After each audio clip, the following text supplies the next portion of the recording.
الحمد لله وحده، والصلاة والسلام على من لا نبي بعده ولا رسول بعده ولا معصوم بعده. أما بعد فإن خير الحديث كتاب الله، وخير الهدي هدي محمد صلى الله عليه وسلم، وشر الأمور محدثاتها، وكل محدثة بدعة، وكل بدعة ضلالة، وكل ضلالة في النار. أعوذ بالله من الشيطان الرجيم. بسم الله الرحمن الرحيم. الله لا إله إلا هو الحي القيوم، لا تأخذه سنة ولا نوم، له ما في السماوات وما في الأرض. من ذا الذي يشفع عنده إلا بإذنه، يعلم ما بين أيديهم وما خلفهم، ولا يحيطون بشيء من علمه إلا بما شاء. وسع كرسيه السماوات والأرض، ولا يؤوده حفظهما، وهو العلي العظيم.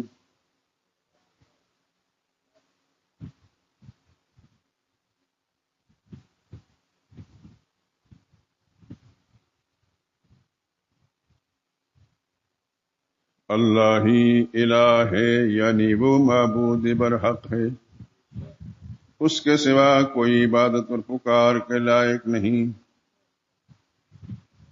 وہ زندہ ہے، ہمیشہ رہنے والا، اسے نہ اونگ آتی ہے نہ نیند۔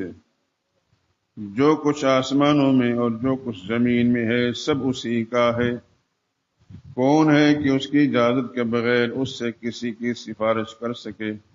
جو کچھ لوگوں کے روبرو ہو رہا ہے اور جو کچھ ان کے پیچھے ہو چکا اسے سب معلوم ہے، اور وہ اس کی معلومات میں سے کسی چیز کا احاطہ نہیں کر سکتے۔ ہاں، جس قدر وہ چاہتا ہے اسی قدر معلوم کرا دیتا ہے۔ اس کی بادشاہت اور اس کا علم آسمان و زمین سب پر حاوی ہے، اور اسے ان کی حفاظت کچھ بھی دشوار نہیں۔ وہ بڑا علی شان اور عظیم الشان ہے۔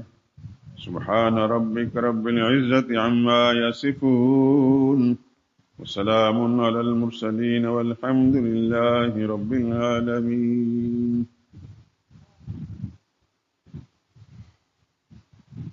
درود پاک پڑھ لیں۔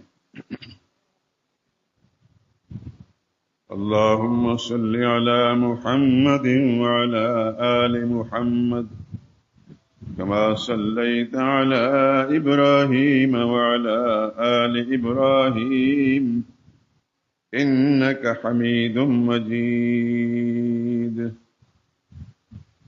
اللهم بارك على محمد وعلى آل محمد، كما باركت على إبراهيم وعلى آل إبراهيم إنك حميد مجيد۔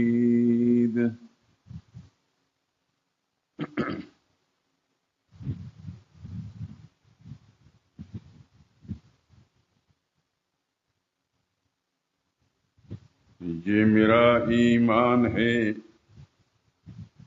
یہ میرا ایمان ہے، میرے خدا تیرے سوا کوئی داتا ہے نہ کوئی دوسرا مشکل کشا۔ یہ میرا ایمان ہے، میرے خدا تیرے سوا کوئی داتا ہے نہ کوئی دوسرا مشکل کشا۔ سب تیرے بندے ہیں، تو مسجود اور معبود ہے، سب تیرے بندے ہیں، تو معبود اور مسجود ہے، سب تیرے محتاج ہیں، کیا اولیاء کیا انبیاء۔ حکم سے تیرے زمین و آسماں گردش میں ہیں، حکم سے تیرے زمین و آسماں گردش میں ہیں، تابع فرمان ہیں تیرے بحر و بر آب و ہوا۔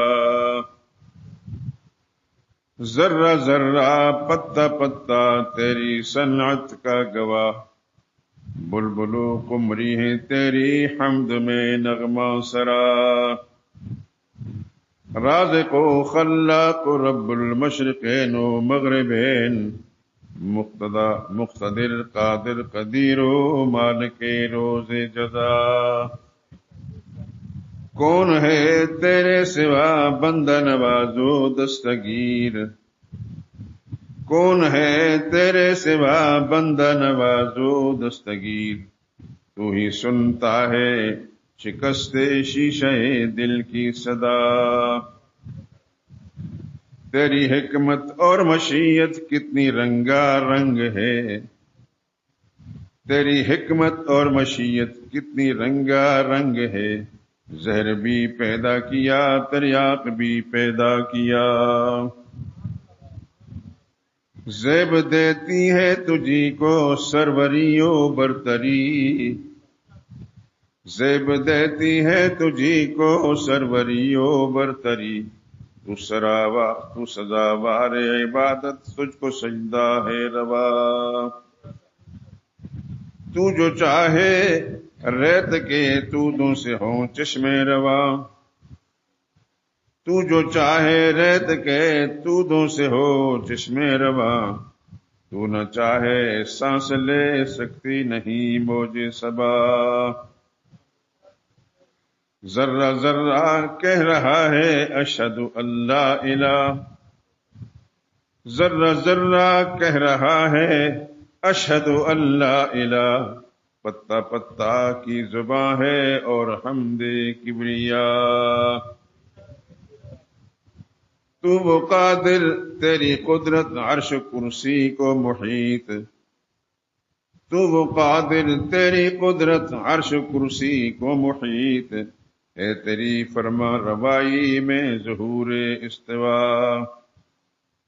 رہنمائی کے لیے مبعوث فرمائے رسول، مدتوں تک یہ مبارک سلسلہ چلتا رہا۔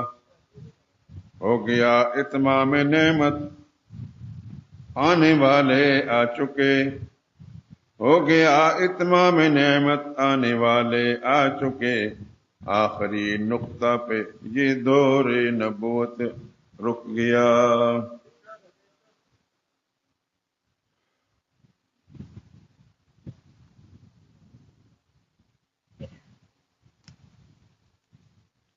حضرات محترم،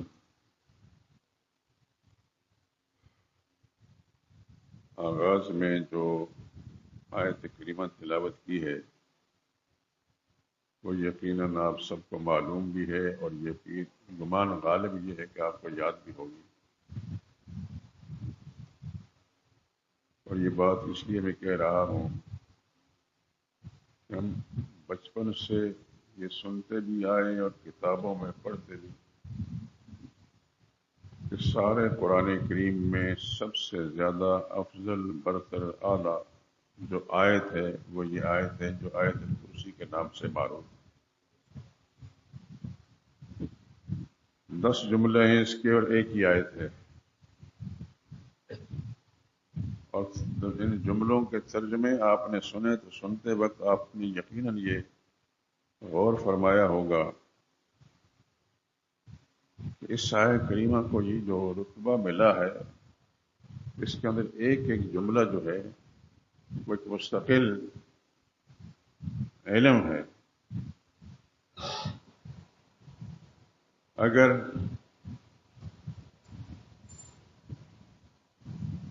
غور کیا جائے تو اس کا ہر جملہ مستقل ایک وعظ ہے، ایک نصیحت ہے، ایک تقریر ہے،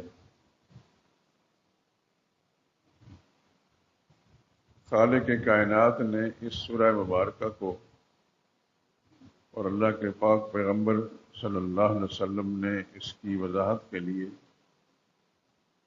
جو کچھ فرمایا ہے وہ بالکل درست اور حق اور بجا ہے۔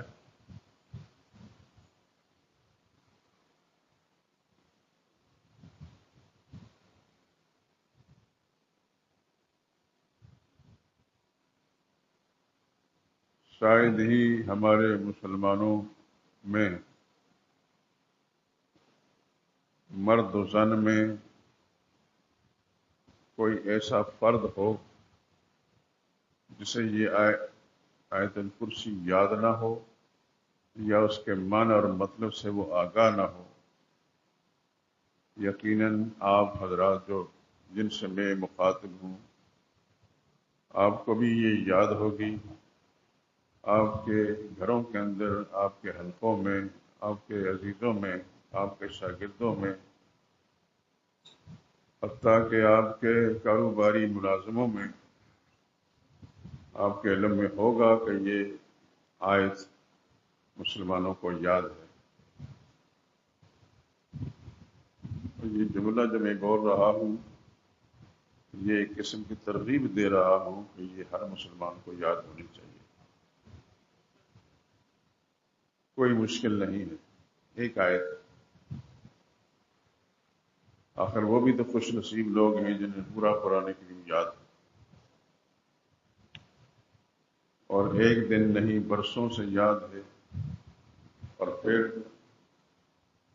رمضان المبارک کے مہینے میں وہ مسلمانوں کو پورے رمضان کے اندر پورا قرآن سناتے ہیں۔ تو یہ کوئی معمولی بات نہیں ہے، اللہ کے کلام کا اعجاز بھی ہے، مسلمانوں کی خوش نصیبی اور خوش بختی بھی۔ اللہ اپنی رحمت کے ساتھ ہم سب کو اپنی کتاب مقدس کے ساتھ سچی وابستگی نصیب فرمائے۔ اللہ کریم اپنی رحمت کے ساتھ ہماری نسلوں کو، ہمارے بچوں کو، بچیوں کو قرآن کریم کے ساتھ ایسی وابستگی نصیب کرے کہ وہ قرآن کریم کے حافظ ہوں۔ اب بھی میرے علم کے اندر ہے، میں نام تو نہیں بتا سکتا، لیکن بہت ساری فیملیاں ایسی ہیں، گھرانے ایسے ہیں جن کے سب بچے بچیاں قرآن کے حافظ ہیں۔ خدا کی قسم یہ بات سن کر عجیب سی کیفیت دل دماغ کی ہوتی ہے، اور دل سے ایک دعا نکلتی ہے ان کے لیے، اللہ اپنی رحمتوں سے ان کو نواز دے اور قرآن کریم کی ان برکات سے ان کی نسلوں کو بھی نوازے۔ اور پھر یہ دعا بھی نکلتی کہ اللہ مجھے اور آپ کو بھی اور ہر مسلمان کو اپنی کتاب مقدس کے ساتھ سچی وابستگی نصیب فرمائے، جن میں سے اس آیہ کریمہ کے ساتھ سچا تعلق نہ صرف الفاظ کی حد تک ہو بلکہ معنی اور مطلب کے لحاظ سے بھی اللہ ہم سب کو سچا تعلق اس کا نصیب فرمائے۔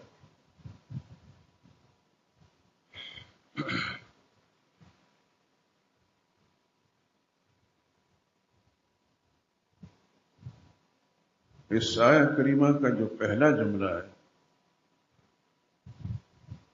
اس میں دعویٰ ہے، اعلان ہے، اور اگلے جتنے جملے بھی ہیں سب میں اس کی تائید اور دلائل۔ یقیناً آپ حضرات جب بھی اس سے پہلے بھی تشریف لاتے رہے گزشتہ برسوں میں،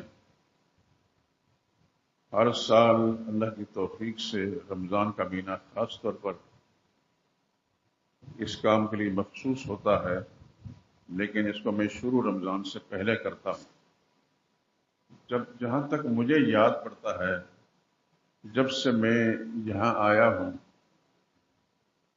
تو کوئی سال ایسا نہیں گزرا جس کے اندر اس آیہ مبارکہ کا جو مضمون ہے اس کو نہ بیان کیا ہو، اور اس کے حوالے سے پھر سارے قرآن کریم میں یہی مضمون جو بکھرا ہوا ہے اس کو نہ پیش کیا گیا ہو۔ مجھے جہاں تک یاد پڑتا ہے ایسا کبھی کوئی سال نہیں گزرا۔ اور جب مجھے اس بات کا احساس ہوتا ہے تو میں دل کی گہرائیوں سے اللہ کا شکر ادا کرتا ہوں، میرے اللہ تیری مہربانی رہی ہے، تیری توفیق شامل حال رہی ہے، مگر میں تو کچھ بھی نہیں ہوں، لیکن تیری مدد شامل حال رہی ہے۔ میرے ان اساتذہ جن سے میں نے قرآن کریم پڑھا ہے، خدا کی کھرب ہار رحمت نازل ہوں ان پر، بلکہ آپ پنجابیوں کو ایک قسم کی مبارکباد دیتا ہوں۔ یوں تو ہم سب ہی پنجاب سے تعلق رکھنے والے ہوں یا صوبہ سرحد سے یا پاکستان کے دوسرے علاقوں سے، سبوں کے لیے یہ ایک خوشخبری ہے، لیکن آپ پنجابی کو خاص طور پر آپ کے پنجاب میں ایک علاقہ ہے میاں والی، وہاں ایک بزرگ گزرے ہیں، بنیادی طور پر وہ زمیندار فیملی سے تعلق رکھتے تھے، لیکن اللہ پاک نے جب ان سے کام لینا ہوتا ہے تو پھر کام لیا ہے۔ ان کا نام تھا حسین علی۔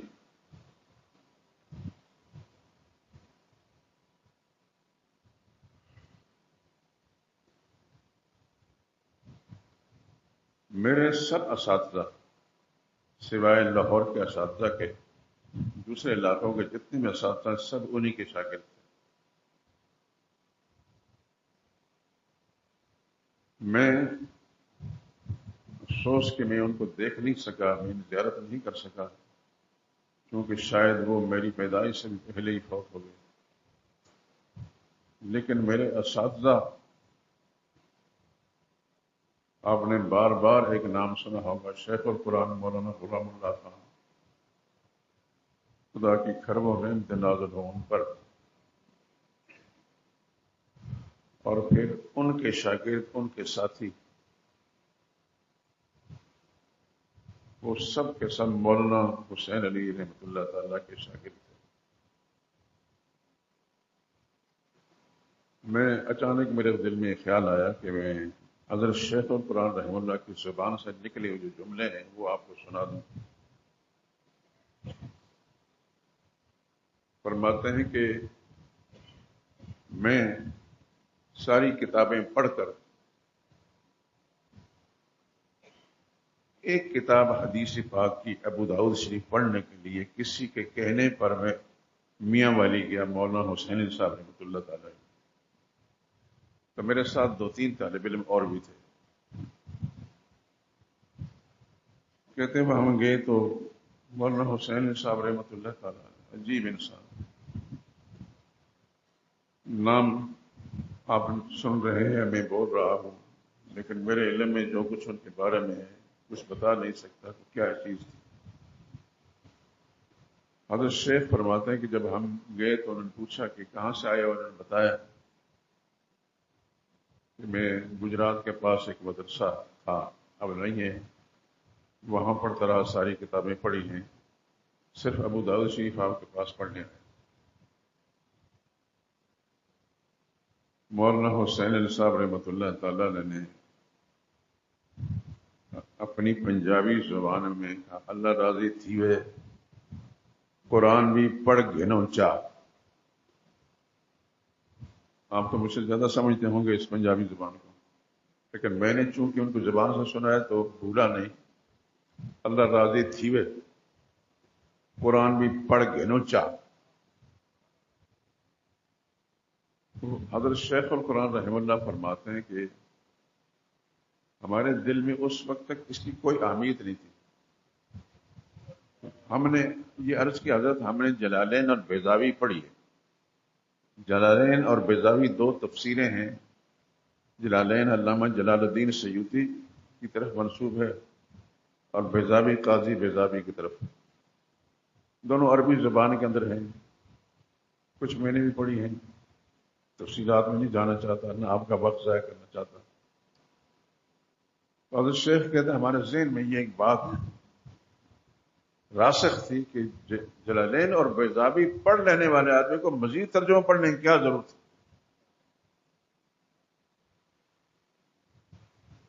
کہتے ہیں ہم نے یہ عرض کر دیا، حضرت نے اس سے بعد کچھ نہیں فرمایا۔ کہتے اگلے روز یا اس سے اگلے روز طالب علم صبح کے وقت قرآن پڑھنے آئے. پہلی نشست قرآن کریم والوں کی ہوتی تھی. سادہ محرہ قرآن ہر ایک کے پاس ہوتا تھا. مولانا حسین صاحب رحمۃ اللہ تعالیٰ اس کو بیان کرتے تھے. آپ کو میں کیا بتاؤں میرے دوستو، وہ کیا انسان تھا. کہ جو ہی قرآن کریم طالب علم نے شروع کیا تو سورہ مائدہ کی شروع کی آیت، یا ایھا الذین آمنوا اوفوا بالعقود، ایمان والو وعدے پورے کرو. ان لفظوں کا ترجمہ ہے. وحلت لکم، حلال کیے گئے تمہارے لیے بہیمۃ الانعام، مویشی چوپائے. یہ جس وقت طالب علم نے پڑھا اور حضرت رحم اللہ نے اس کا ترجمہ کر کے تو میری طرف مڑ کر دیکھا، کیونکہ ہم پاس بیٹھے تھے. ہم نے ایک چرچا سنا تھا مولانا حسین صاحب کا، لیکن دیکھا نہیں تھا.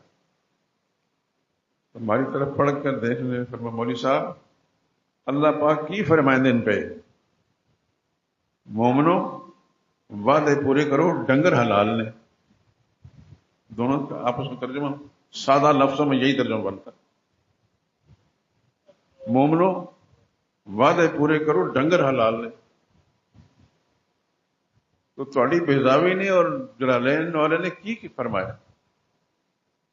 حضرت شیخ القرآن کہتے ہیں ہم نظریں پھاڑ پھاڑ کر دیکھنے لگے اور اپنے دماغ پر بوجھ ڈال کر سوچنے لگے کہ کیا ترجمہ کیا سیوطی نے اور بیزاوی نے. کچھ سمجھ نہ آئی، کچھ بھی سمجھ نہ آئی. مولانا حسین صاحب نے صرف اتنا ہی پوچھا، زیادہ انہوں نے بات نہیں کی.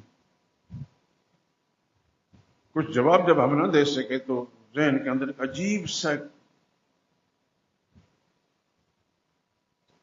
تو بیٹھے بیٹھے ہی دل میں سوچ لیا کہ اب ابو داؤد نہیں پڑھیں گے، اب قرآن پڑھیں گے. سبحان اللہ. وہ گھڑی بڑی عجیب تھی، وہ گھڑی بڑی عجیب تھی. میرے جیسا ناکارہ انسان بھی اگر قرآن کریم کے ساتھ کچھ تھوڑی سی وابستگی ہے تو اسی گھڑی کے اندر شیخ کا جو ارادہ بدلا ہے اور اس کے بعد ہم شیخ قرآن رحم اللہ کے پاس پہنچے ہیں، یہ برکات اسی کی ہے. تو کہتے ہیں کہ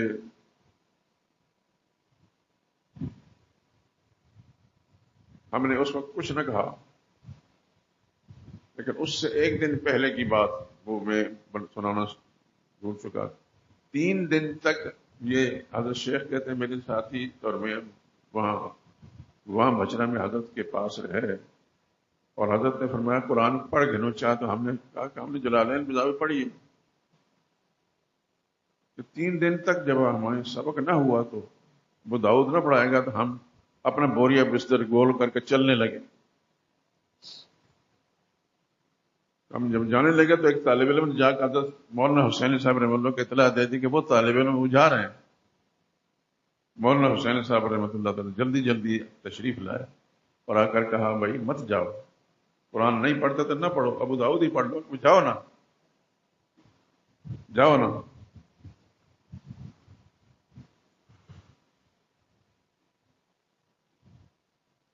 کہتے ہم رک گئے. اگلے دن یہ سبق جب طالب علم کے سامنے ہوا تو پھر ہم سے یہ پوچھا، جب ہم کوئی جواب نہ دے سکے اسی وقت ہماری سوچ بدلی. اگلے دن مولانا حسین صاحب رحمۃ اللہ صاحب نے چلو ابو داؤد لے آؤ وہ پڑھ لو. تو ہم نے عرض کیا یا حضرت اب ہم ابو داؤد نہیں پڑھیں گے، ہم قرآن پڑھیں گے. سبحان اللہ. پھر شیخ القرآن نے قرآن پڑھا اور پھر اس قرآن کو انہوں نے اپنے تلامذہ کو پڑھایا. میں تفصیلات کیونکہ وقت نکل جائے گا بتا نہیں سکتا کہ یہ کہاں کے رہنے والے تھے، کیا کیا انہوں نے کیا ہے، کون ان کے شاگرد تھے. ان کا ادنا سا بالکل ادنا شاگرد میں بھی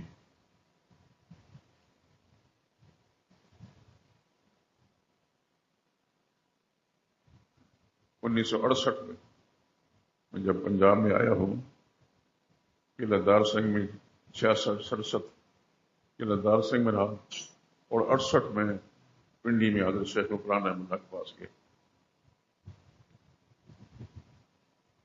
تو پھر حضرت شیخ القرآن نے وہ قرآن اس انداز سے پڑھایا لکھنؤ میں ڈابیل میں جب یہ حضرت شیخ قرآن دورہ حدیث کے لیے اتمام حجت کے لیے گئے، دارالعلوم دیوبند میں شاید ان کو جگہ نہیں ملی، مولانا انور شاہ کشمیری رحمۃ اللہ تعالی اس وقت وہاں تھے، یہ وہاں تشریف لے گئے۔ انہوں نے جب مولانا حسین صاحب رحمۃ اللہ کو پڑھایا، وہ قرآن کریم طلبا کو پڑھایا، تو وہیں حضرت علامہ شبیر احمد عثمانی نے اور مولانا انور شاہ کشمیری فرماتے تو شیخ القرآن ہے۔ یہ شیخ القرآن کا لفظ اس وقت سے ان کے ساتھ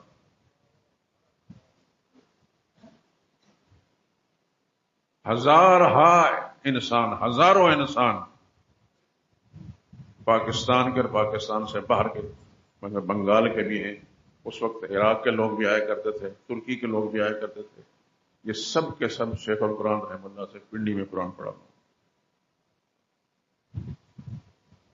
میں جب گیا اس وقت تک ایسا تھا کہ یہاں سے مسلم صادق پلازا کے نصف حصہ کاٹ کر سڑک تک جا کر سڑک سے واپس آئیں، اتنا بڑا ایریا جو ہے اس کے اندر دورہ تفسیر کے طلباء ہوا کرتے تھے۔ شاید میں کم بتا سکوں، اس سے بھی زیادہ تھا، اور پاکستان کے دوسرے علاقوں کے اندر لوگ بھی ہوتے تھے۔ حضرت شیخ القرآن رحمۃ اللہ تعالی علیہ کی بات میں نے آپ کو سنا دی اور سنائی مولانا حسین علی صاحب رحمۃ اللہ کے حوالے سے کہ آپ لوگ بڑے خوش نصیب ہیں پنجابی لوگ۔ میں آپ کو مبارکباد دیتا ہوں کہ آپ اس خطے کے باسی ہیں جس خطے کے باسی ہمارے شیخ و شجود استاد الاساتذہ مولانا حسین صاحب رحمۃ اللہ تعالی۔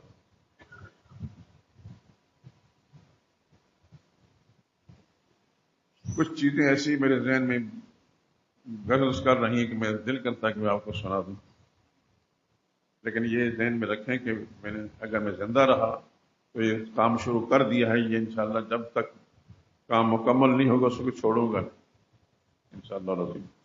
آپ سے صرف گزارش ہے کہ آپ باقاعدگی کے ساتھ شرکت کریں۔ مولانا حسین صاحب رحمۃ اللہ ایک ذمہ دار فیملی سے تعلق ہے۔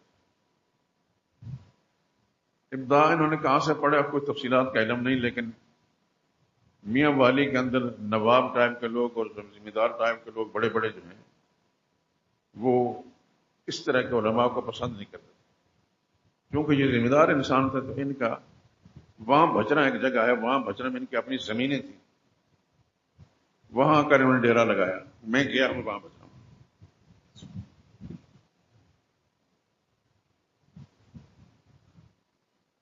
میاں والی والوں نے ان کو پسند نہیں کیا کہ یہ مولوی بڑا سخت ہے، یہ کہتا ہے کہ اللہ کے سوا کوئی اور مشکل کشا نہیں ہے، تو اس طرح کی باتیں انہوں نے ایشو بنا کر مولانا حسین صاحب کو وہاں سے نکال دیا۔ یہ نکل گئے، ان کو میاں والی شہر کے اندر اپنی جائیداد کی فکر نہیں تھی، ان کا فکر تھی میں جو خود اللہ کا قرآن پڑھا ہے اس کو میں نے بیان کر رہا ہوں۔ تو یہ ذمہ دار فیملی کے انسان تھے، وہاں آئے، وہیں انہوں نے ڈیرا لگایا۔ آپ حیران رہیں گے کہ شاید اس کی مثال کوئی نہ ملے، اس جگہ کے اندر نہ کوئی نلکا تھا نہ کنواں تھا، ایک کنواں انہوں نے خود کھودا، اور رات کے نصف حصے میں جب طالب علم سب کے سب سو جاتے تھے تو خاموشی کے ساتھ مولانا حسین صاحب رحمۃ اللہ تعالیٰ اس کنویں سے جا کر پانی نکالتے تھے، اور جتنے لوٹے بھی تھے ان کو بھر دیتے تھے۔ حضرت شیخ فرماتے ہیں کہ ہم صبح کے وقت دیکھتے کہ لوٹے سب بھرے ہوئے، کون بھرتا، کچھ پتہ نہیں چلتا۔ ایک دفعہ حضرت شیخ فرماتے ہیں جب کہ میں نے طے کر دیا کہ آج میں سوؤں گا نہیں، سونے کی حالت بنا کر دیکھوں گا کون لوٹے بھرتا۔ نصف رات کے اندر جب سب طالب علم نیند میں چلے گئے، آہستہ سے مولانا حسین صاحب اللہ جا کر کنویں سے پانی نکال لے گئے، تو میں بھاگ کر حضرت شیخ کو پکڑ لیا کہ حضرت یہ کام میں کروں گا۔ مولانا حسین صاحب خدا کی کھربوں رحمت نازل فرمایا، خاموشی کے ساتھ جا کر وہاں سو جاؤ، یہ کام میرا ہے تمہارا نہیں۔ میرا رب مجھ سے پوچھے گا کہ میری کتاب پڑھنے کے لیے طالب علم آئے تھے، ان کو تو نے کیا خدمت کی ہے۔ مولانا حسین صاحب رحم اللہ کا کوئی چندہ نہیں کرتے تھے، اپنی زمینوں کا جو غلہ آتا تھا جو سب وہ خود اپنے فیملی کھاتے تھے اور طالب علم کھاتے تھے. اگر میں زیادہ تفصیل میں جاؤں تو آپ حیران رہیں گے، اس کی مثال نہیں ملتی. اس لیے میں کہتا ہوں آپ پنجابی بڑے خوش نصیب ہیں کہ مولانا حسین صاحب رحمہ اللہ کے صوبے کے ساتھ آپ کا تعلق ہے. ایک اور بات بھی سنا دیتا ہوں. اللہ اکبر.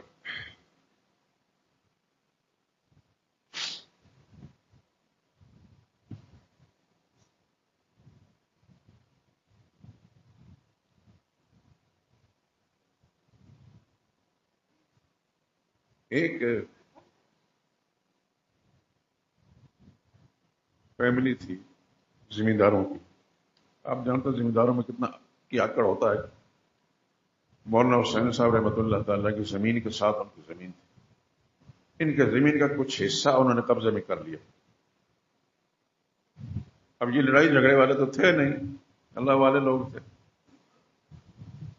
کوشش یہ کی لیکن وہ چاہتے تھے کہ ان کے ساتھ لڑائی ہو، یہ لڑائی نہیں چاہتے تھے. کسی نے بتایا کہ اس وقت جو وہاں جج تھا وہ عیسائی تھا، جہاں عدالت کرنے جا کے کام وہ عیسائی تھا. مولانا حسین صاحب رحمۃ اللہ کہ عیسائی مسلمان میرا لحاظ نہیں کرتا، عیسائی نے کیسے لحاظ رکھنا. کسی نے بتایا کہ لاہور کے اندر ایک شاعر ہیں مشہور علامہ اقبال کے نام سے، وہ اگر اس جج کو کہیں گے تو آپ کا کیس جو ہے وہ صحیح. خیر اب مولانا حسین صاحب درویش مانش آدمی، ان کو کیا پتا شہر کی زندگی کے اندر. انہوں نے اپنے ایک بیٹے کو بھیجا. اس نے کہا کہ میں میاں والی سے آیا ہوں، مولانا حسین کا بیٹا ہوں، علامہ اقبال سے میں ملنا. سارا دن گزر گیا، علامہ اقبال مرحوم کے جتنے چوکیدار مزمدار تھا علامہ اقبال سے نہ ملایا. زمیندار ٹائپ کے لوگ تھے، سادہ تھا. یہ خاموش بیٹھے رہے. رات کا وقت جب آیا سارے لوگ چلے گئے، علامہ اقبال مرحوم باہر آئے. کہتے یہ آدمی کون ہے؟ تم کون ہو بھائی؟ کہنے لگے میں میاں والی صاحب مولانا حسین علی کا بیٹا ہوں. تو میں ایک بات آپ سے کرنے آیا ہوں، حضرت نے مجھے بھیجا ہے. حضرت نے کچھ لکھ کر دیا ہے. ہاں جی یہ ایک پرچہ ہے، پرچہ میں لکھا حسین علی وہاں بچا، بس اس سے زیادہ نہیں لکھا. کیا عجیب لوگ تھے. اگر کام کرنا ہوا تو اس پر کر لیں گے، نہیں کرنا ہوا تو ٹھیک ہے اللہ کے حوالے. اس کو اندر لے گئے. علامہ اقبال اپنے کمرے میں لے گئے. کہنے لگے میں مولانا حسین صاحب کا بیٹا ہوں اور ہماری زمین پر ایک ساتھ والے زمیندار نے قبضہ کر رکھا ہے، اور وہاں کی جو پولیس ہے دوسرے وہ لوگوں کے قبضے میں. لڑائی جھگڑا ہمارا مقصد نہیں ہے. آپ کے پاس اس لیے آئے ہیں کہ یہ کیس جب چلے گا عدالت میں تو وہاں کا جو جج ہے وہ عیسائی ہے، وہ ہمارے حق میں فیصلہ نہیں کرے گا. یہ انگریز تھے اس زمانے میں. تو آپ اگر کہیں گے تو شاید اس نے توجہ کے ساتھ ہماری بات سننی. علامہ اقبال نے اتنا جملہ فرمایا، خدا کی کروڑوں نعمتیں نازل اس پر. کہنے لگے مجھے میرا نام نہیں سننا چاہتا یہ انگریز، تو میری سفارش پر کیسے عمل کریں گے. لیکن چونکہ مولانا حسین صاحب اللہ کا پیغام آیا ہے اس واسطے مجھے کرنا ہی پڑے گا. یہ جب کہانی میں نے سنی ہے تب مجھے پتہ چلا علامہ اقبال کیا عجیب انسان. ایک کاغذ پر لکھ کر لفافے میں بند کر کے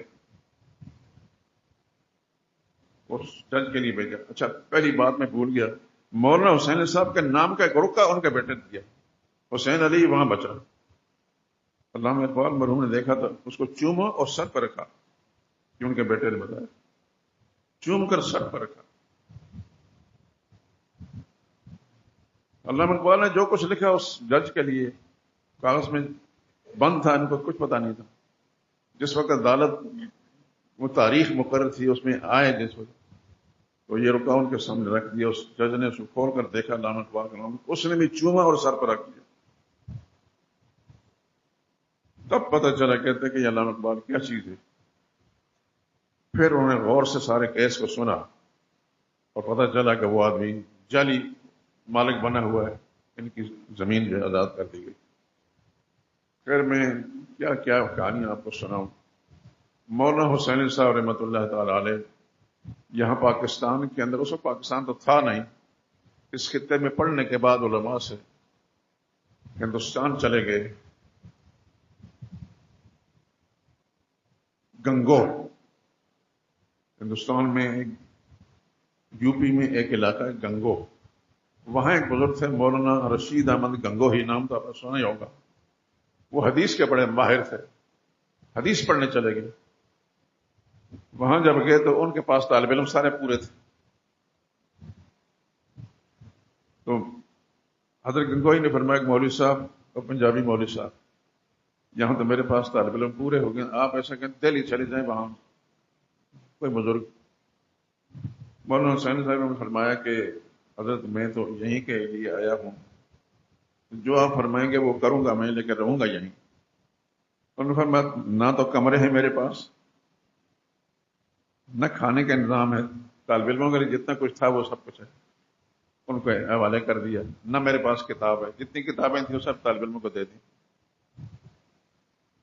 مولانا حسین صاحب رحمۃ اللہ فرماتے ہیں مجھے کتاب کی ضرورت بھی نہیں، کمرے کی ضرورت بھی نہیں، کھانے کی ضرورت بھی نہیں، روزے رکھ لوں گا۔ چنانچہ چند دن، کیا بات ہے،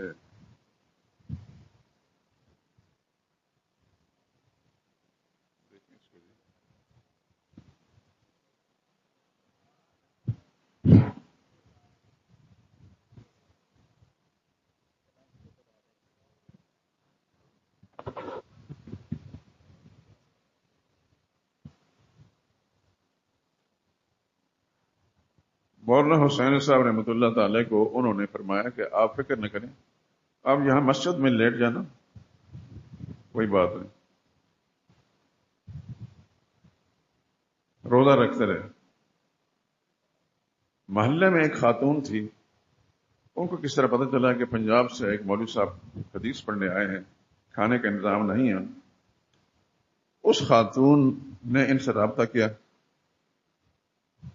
مولانا حسین صاحب نے فرمایا کہ مجھے صبح کی ضرورت نہیں ہے، سحری کی ضرورت نہیں، شام کے وقت اگر آسانی کے ساتھ چند لقمے آپ کھانے کے لیے دے دیں تو آپ کی مہربانی ہوگی، نہیں تو نہیں۔ چنانچہ اس خاتون نے یہ بات منظور کر دی۔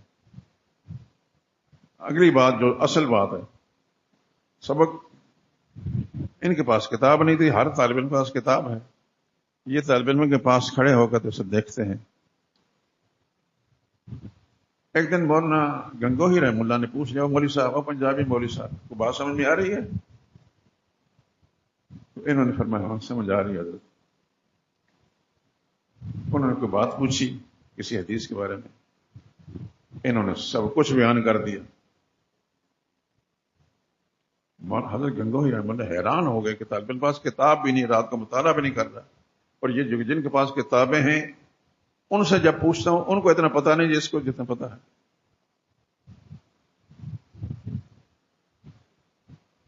حضرت گنگوہی رحمۃ اللہ تعالی علیہ نے سمجھ لیا کہ یہ تو قیمتی انسان ہے، واقعتاً قیمتی۔ حضرت گنگوہی نے ان کو اپنے کمرے میں بلایا، اپنی کتاب ان کے حوالے کی، اپنی کتاب ان کے حوالے کی، فرمایا آج کے بعد صبح اور شام کا کھانا بھی میرے گھر سے آئے گا۔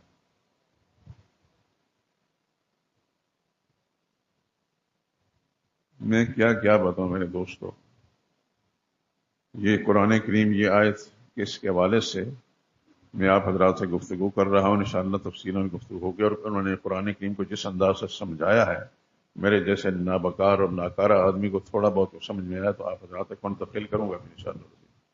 آپ اس پہلو سے خوش نصیب ہیں کہ آپ اللہ کا قرآن سننے کے لیے تشریف لائیں۔ اللہ آپ کو قرآن کی صحیح سمجھ عطا فرمائے، قرآن سے سچی وابستگی آپ کو بھی اور آپ کی نسلوں کو نصیب فرمائے۔ باتیں بہت سی ہیں، میں کہاں ذکر کروں گا۔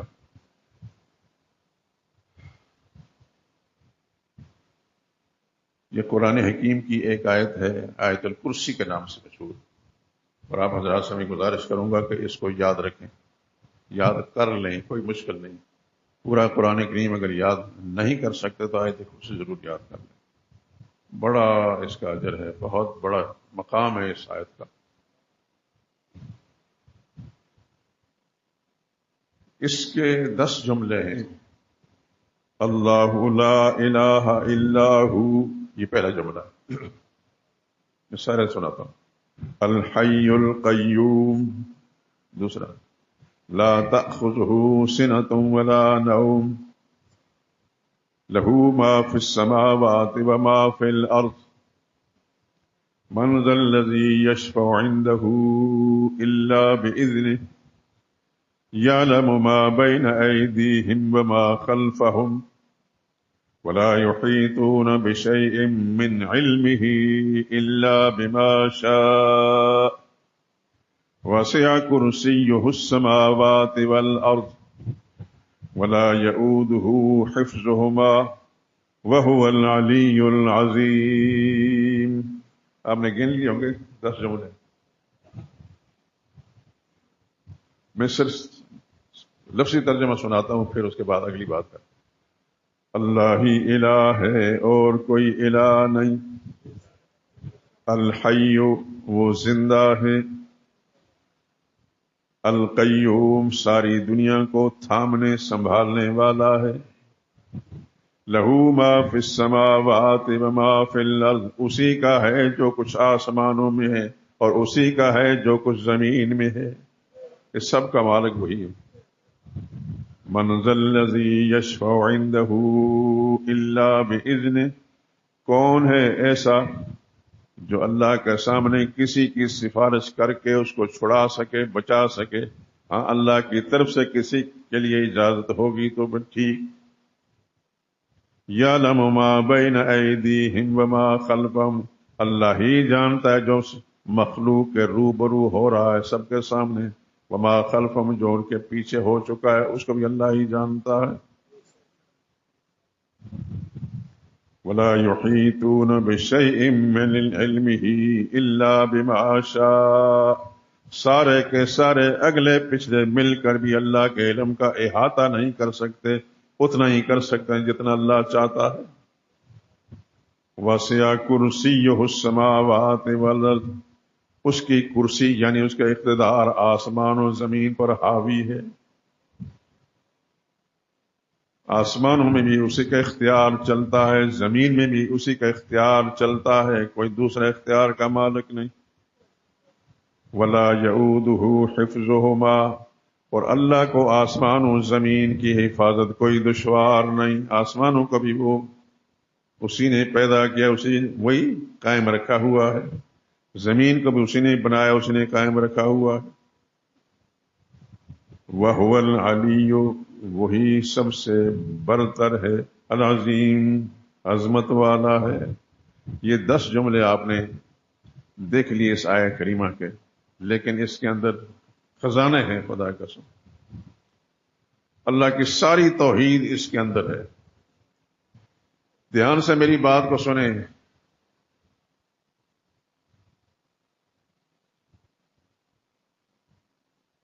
ایمان اور اسلام، لفظ ایمان جب ہم بولیں گے تو اس سے مراد سب عقائد ہوں گے۔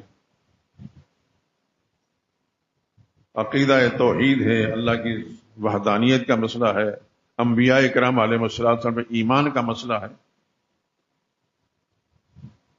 اس طرح سارے ایمانیات اور اسلام یہ اعمال کے ساتھ تعلق ہے۔ ایک ہے ایمان اور ایک ہے اسلام، آسان لفظ میں کہہ رہا ہوں۔ ایمان کا تعلق عقائد کے ساتھ ہے، اسلام کا تعلق اعمال کے ساتھ ہے۔ مثلا نماز ایک عمل ہے، زکوٰۃ ایک عمل ہے، روزہ ایک عمل ہے، حج ایک عمل ہے، صدقہ و خیرات عمل ہے، قربانی ایک عمل ہے، یہ سب اسلام ہیں۔ اللہ کی وحدانیت یہ عقیدہ ہے، اللہ واحد ہے، اکیلا ہے، اس کا کوئی حصہ دار نہیں، لا شریک ہے، اس کا کوئی حصہ دار نہیں۔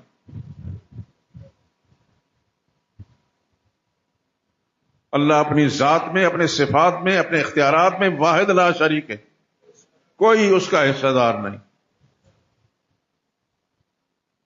تو اس میں جو سب سے پہلا جملہ ہے اللہ لا الہ الا ہو، یہ دعویٰ ہے. اللہ ہی الہ ہے اور کوئی الہ نہیں. الحی، وہی زندہ ہے، وہ قیوم ہے، سارے جہان کو سنبھالنے والا وہ ہے. وہ ایسی زندگی کا مال ہے جس پر موت نہیں ہے. یہ دعویٰ جو کیا نا الحی، وہ زندہ ہے. کوئی اور دعویٰ کر نہیں سکتا کہ اس لیے کہ سدا زندگی اللہ کے سوا کسی کو حاصل نہیں ہے. اگر زندگی حاصل ہوتی تو انبیاء کرام علیہ السلام خصوصاً آخری نبی محمد مصطفیٰ صلی اللہ علیہ وسلم اس دنیا میں حیات ہوتے. اگر وہ حیات نہیں ہیں، معلوم ہو کہ دائمی زندگی کا مالک صرف اللہ ہی ہے. وہ جس کو زندہ رکھتا ہے وہ زندہ ہے، وہ نہیں رکھتا تو نہیں رکھتا. اللہ اکبر. اس آیت کریمہ کا انداز تو دیکھیں. الحی، وہ زندہ ہے، ایسی زندگی. وتوکل علی الحی الذی لا یموت.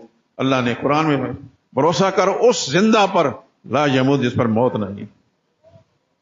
جس پر موت آنے والی ہے اس پر بھروسہ، وہ بھروسے کے قابل نہیں ہے.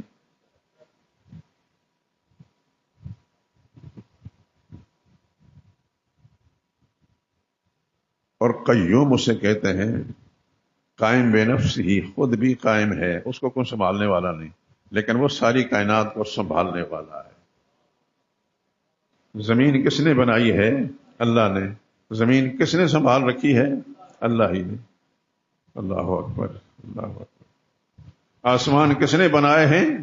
ایک آسمان نہیں، 2 3 4 5 6 7. کتنے بڑے بڑے ہیں، میں اور آپ اس کا اندازہ کر نہیں سکتے. ان کے نیچے کوئی ستون ہے؟ کسی آسمان کے نیچے کوئی ستون، کوئی سہارا نہیں ہے. لیکن کون سنبھال رہا ہے؟ جس نے بنایا ہے، جس نے پیدا کیا ان کو، وہی سنبھال رہا ہے.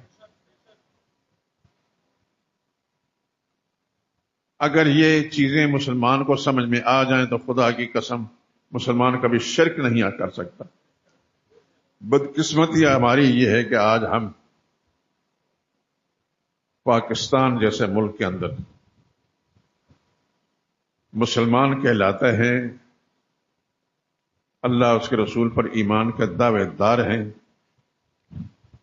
جتنے بھی اسلام کے اعمال ہیں ان کو ماننے کے دعوے دار ہیں، اور مانتے بھی ہیں، کرتے بھی ہیں.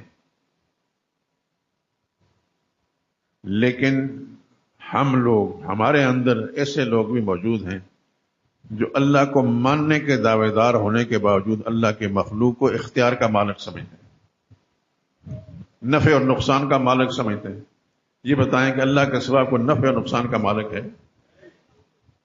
دھیان سے پھر صرف سوچ کے بتائیں، اللہ کے سوا کوئی فائدے اور نقصان کا مالک ہے؟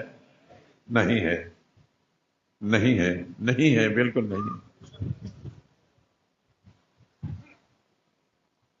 اور ہم مسلمان کہلانے والے اللہ کی مخلوق میں سے کچھ نیک بندے جو مر گئے ہیں، فوت ہو گئے، قبروں میں مدفون ہیں، ان کے مقبروں میں جا کر ہم ان سے مرادیں مانگتے ہیں کہ میرا فلاں مسئلہ حل کر دیں، فلاں مسئلہ حل کر دیں. میرے ہاں اولاد نہیں، مجھے اولاد دے دے، میں غریب ہوں، مجھے امیر بنا دے، میری فلاں مشکل حل کر دے، فلاں مشکل حل کر دے.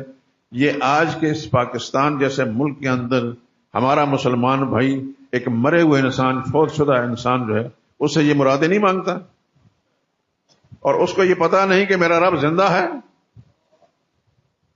جس نے مجھے بنایا ہے، ساری کائنات کو بنایا ہے، ساری کائنات کو چلا رہا ہے. اس کے باوجود وہ اللہ کی طرف متوجہ ہونے کو جرم فوت شدہ مخلوق، مٹی میں مدفون، قبروں میں مدفون، ان سے مرادیں مانگ رہا ہے اور زندہ خدا کو چھوڑ رہا ہے. اس پر ذرا غور تو فرمائیں. کیا ہمارے ملنے والے، ہمارے عزیز اقارب، ہمارے رشتہ دار ایسا نہیں کرتے ہیں؟ ہم اس میں کیا کردار ادا کرتے ہیں؟ ان کو روک سکتے ہیں ہم؟ اگر ہم نے روکنے کی کوشش کی بھی تو پھر آگے سے جواب کیا ملے گا؟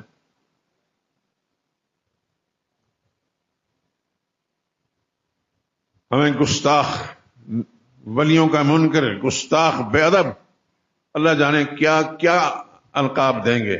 لیکن یاد رکھیں، آپ کی ترجمانی میں کر رہا ہوں، میں گستاخ نہیں ہوں، کسی ولی کا گستاخ نہیں، ولیوں کے گستاخ پر لعنت بھیجتا ہوں۔ جتنے اولیاء اللہ دنیا سے چلے گئے، قبر میں مدفون ہوں، ان کو بھی مانتا ہوں، جو دنیا میں زندہ ہیں ان کو بھی مانتا ہوں، لیکن ان کو ولی اللہ مانتا ہوں، ان کو خدا نہیں مانتا، ان کو الہ نہیں مانتا، ان کو الہ نہیں مانتا۔ الہ صرف ایک اللہ ہی ہے، جس کے بارے میں کل میں اللہ لا الہ لا الہ لا الہ، کوئی الہ نہیں، کوئی الہ نہیں، اللہ ہی الہ ہے۔ یہی بات مسلمانوں کو میں سمجھا رہا ہوں کہ جو کلمہ آپ نے پڑھا اس میں پہلے انکار کیا اللہ کے سوائے کوئی اور الہ نہیں ہے، اللہ ہی الہ ہے۔ اس آیت کریمہ کے شروع میں اللہ لا الہ الا ہو، اللہ ہی الہ ہے، اس کے سوا کوئی اور الہ نہیں، اور الہ نہیں۔ اور پچھلے جمعے بتا چکا ہوں الہ کہ کیا کیا معنی ہے۔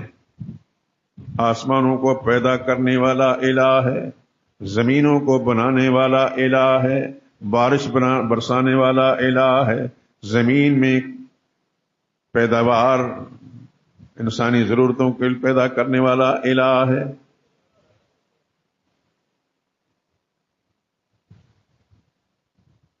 تو ہم تو اللہ کو الہ مانتے ہیں، اللہ کے سوا کسی اور کو الہ نہیں مانتے۔ سارے بزرگوں کو مانتے ہیں، سارے بزرگوں کو مانتے ہیں، ان کی بزرگی کے قائل بھی ہیں، لیکن ان کی خدائی کے قائل نہیں، ان کی الوہیت کے قائل نہیں۔ الوہیت صرف اللہ ہی کو حاصل ہے۔ اگر محمد مصطفیٰ صلی اللہ علیہ وسلم الہ نہیں تھے تو پھر کوئی ماں کا لال دنیا میں الہ نہیں ہو سکتا۔ الہ صرف اللہ ہی ہے۔ قرآن میں بار بار کہا لا الہ الا ہو، لا الہ الا ہو، لا الہ الا ہو، کوئی الہ نہیں، اللہ ہی الہ ہے، کوئی الہ نہیں، اللہ الہ۔ میرے دوستوں، سب دوستوں سے میں ذکر کر رہا ہوں، آپ یہاں تشریف لائیں، بڑے خوش نصیب ہیں، اللہ اپنے رحمتوں سے آپ کا نوازیں۔ بات کو غور سے سنیں، اس مسئلے کو اچھی طرح ذہن نشین بنا لیں، اپنا عقیدہ بنا لیں، اور پھر اپنے حلقوں کے اندر، اپنے گھروں کے اندر، اپنے دوستوں، اپنے یاروں کے اندر، اپنے رشتہ داروں کے اندر بات کو صاف لفظوں میں کہیں اللہ ہی الہ ہے، کوئی اور الہ نہیں، اللہ ہی حاجت روا ہے، اللہ ہی مشکل کشا ہے، اللہ ہی پیدا کرنے والا، اللہ ہی موت دینے والا، اللہ ہی رزق دینے والا، سب کچھ کرنے والا اللہ ہی، اللہ کے سوا کوئی اور نہیں۔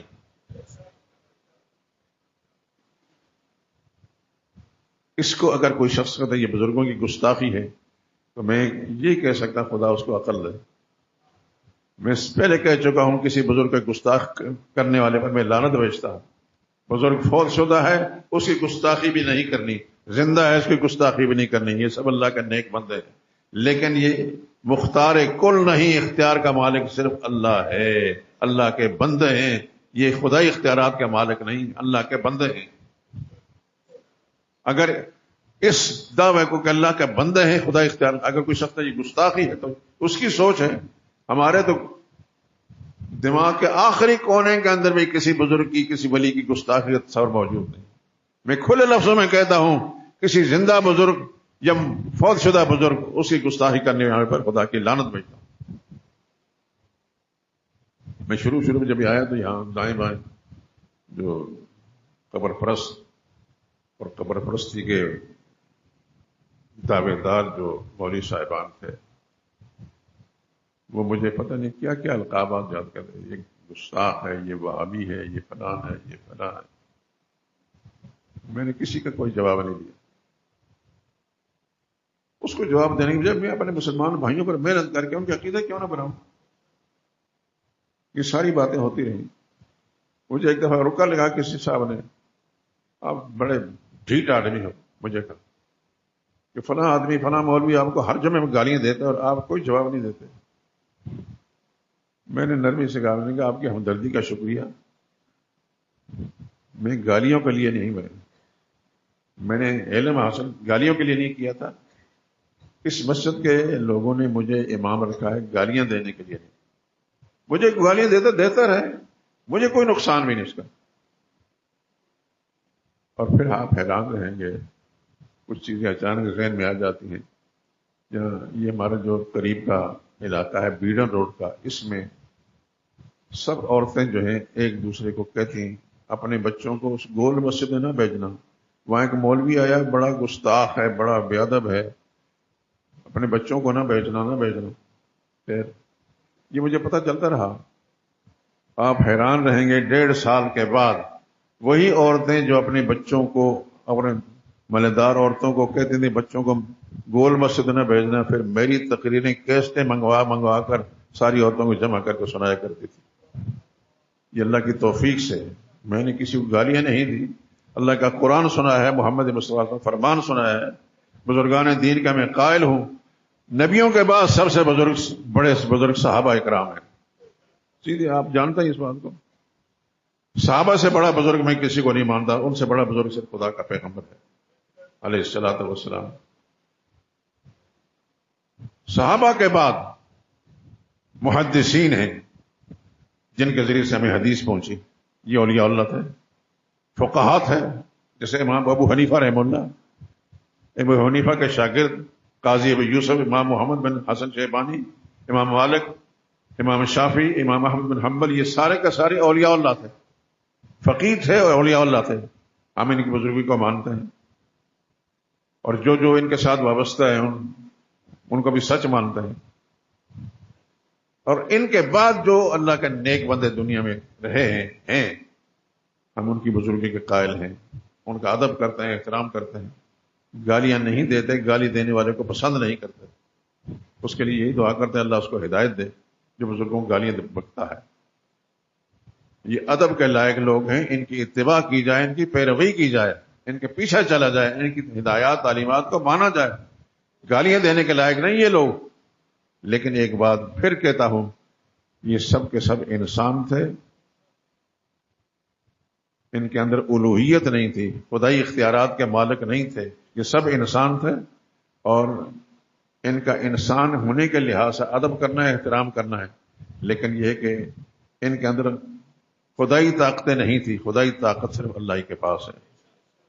خدائی طاقت کسی پیغمبر کے پاس نہیں تو پھر ان کے پاس کہاں سے آ گئی؟ اگر خدائی طاقت ہوتی تو محمد مصطفیٰ صلی اللہ علیہ وسلم خدائی طاقت کے مالک ہوتے. اگر ان کے پاس نہیں، ابوبکر صدیق کے پاس نہیں، دیگر صحابہ کے پاس نہیں، پھر کسی کے پاس نہیں. ساری طاقتوں کا مالک. اس لیے اللہ لا الہ الا اللہ، اللہ ہی الہ ہے، کوئی اور الہ نہیں.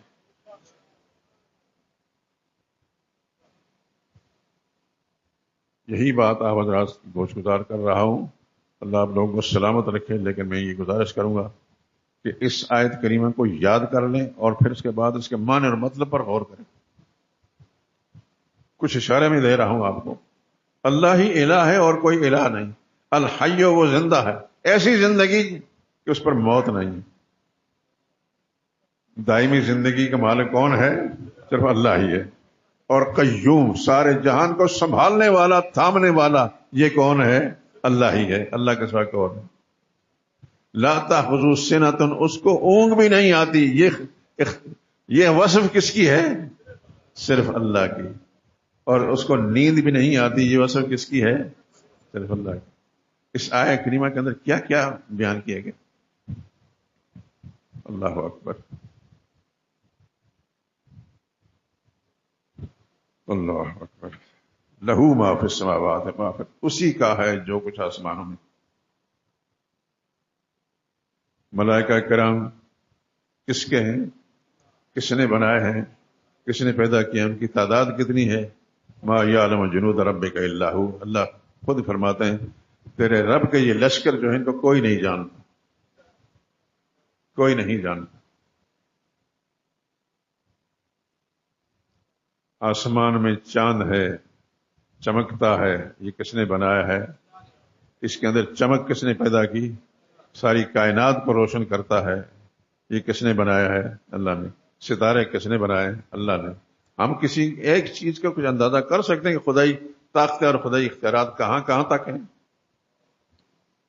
ہم کچھ بھی نہیں کر سکتے سوائے اس کے کسمان. سب کچھ کرنے والی ذات، اجمالاً کہ سب کچھ کرنے والی ذات صرف اللہ ہی کی ہے، اللہ ہی کی ہے، اللہ ہی کی ہے. اس کے سوا کوئی اور ساری طاقتوں کا اختیارات کا مالک نہیں ہے.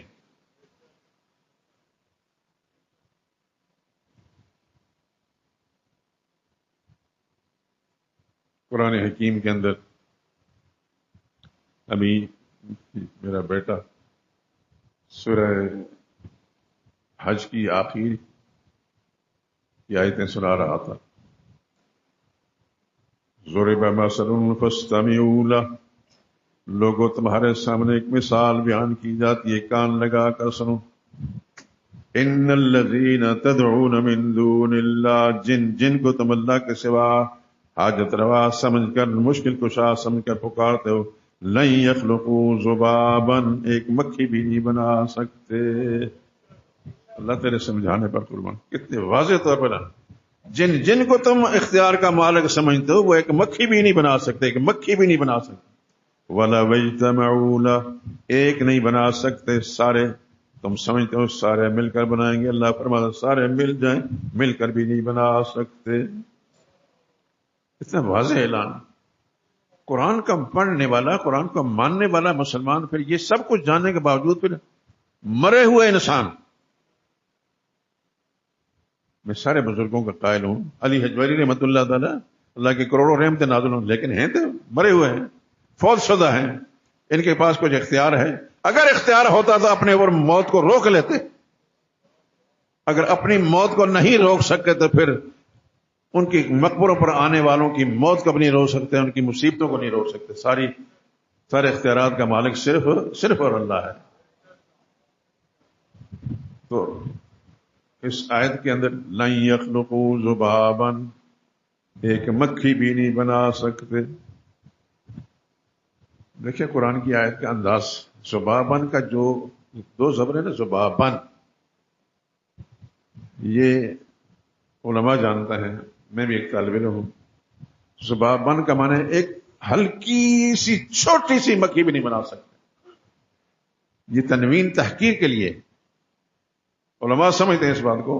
تنوین جو ہوتا ہے جس میں بن بین بون آتا ہے، نون کا لفظ آتا ہے، یہ دو معنوں میں آتا ہے، یا تحقیر کے لیے یا تعظیم کے لیے آتی ہے، یا کسی چیز کی عظمت بیان کرنے کے لیے یا اس کی حقارت بیان کرنے کے لیے ہوتی ہے. تو اس آیت کے اندر بتایا گیا کہ وہ ایک چھوٹی سی مکھی بھی نہیں بنا سکتے. سارے مل جائیں ولا وجتمعوا، سب کے سب اگلے پیچھے مل جائیں، ایک چھوٹی سی مکھی نہیں بنا سکتے.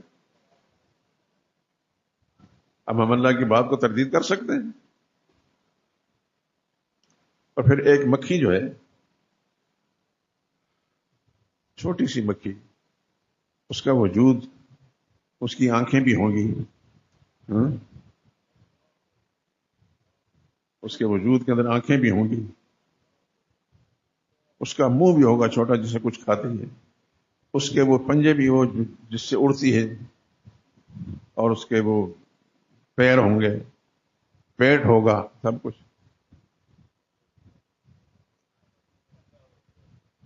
اب ایک ایک چیز پر غور تو کریں. اچھا اب مجھے بتا دیتے مسئلہ توحید. یہ میں معذرت خواہ ہوں، سچی بات ہے کہ مسئلہ توحید ایک ایسی اس میں لذت ہے کہ اس کے اندر جب انسان آ جاتا ہے نا، پھر لذت کو چھوڑ نہیں سکتا. زندگی نے ساتھ دیا تو پھر انشاءاللہ آئندہ آپ کے ساتھ گفتگو